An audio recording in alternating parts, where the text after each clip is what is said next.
as Don mentioned, the Concord Coalition has been around for a while now. It's actually our 30th year.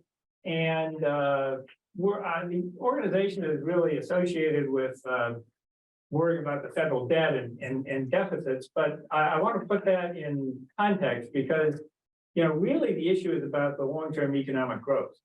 And the reason that we're worried about budgets and deficits and that sort of thing is that if you have a budget that's on an unsustainable path, we think that that's bad for the long-term prospects of the economy.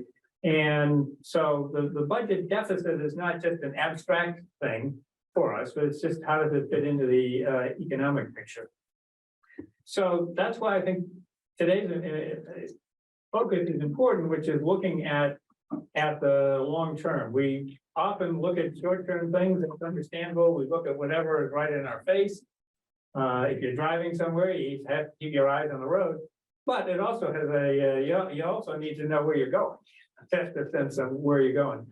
So we need to look ahead to some of the challenges that will face the economic future. I'd like to focus primarily on three, and maybe mostly it'll be on two, but the challenges that I would put out there are population aging.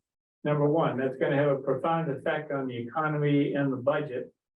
And as Don mentioned, some of us are living examples of this phenomenon of population aging. Second one I would mention is, and related, is the challenge of rising healthcare costs.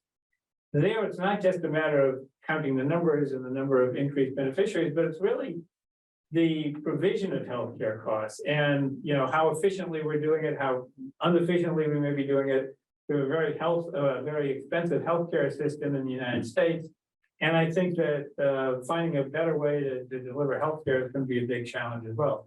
And the third, which is related to the first two, is the federal budget challenge and the rising debt. Because what you find with the budget is that it's basically driven by healthcare and retirement. And those things, increase as the population ages. And so there's been a structural underlying situation with the budget that on autopilot, we run bigger and bigger deficits. And so we're going to have to face some hard choices there on spending and on taxes.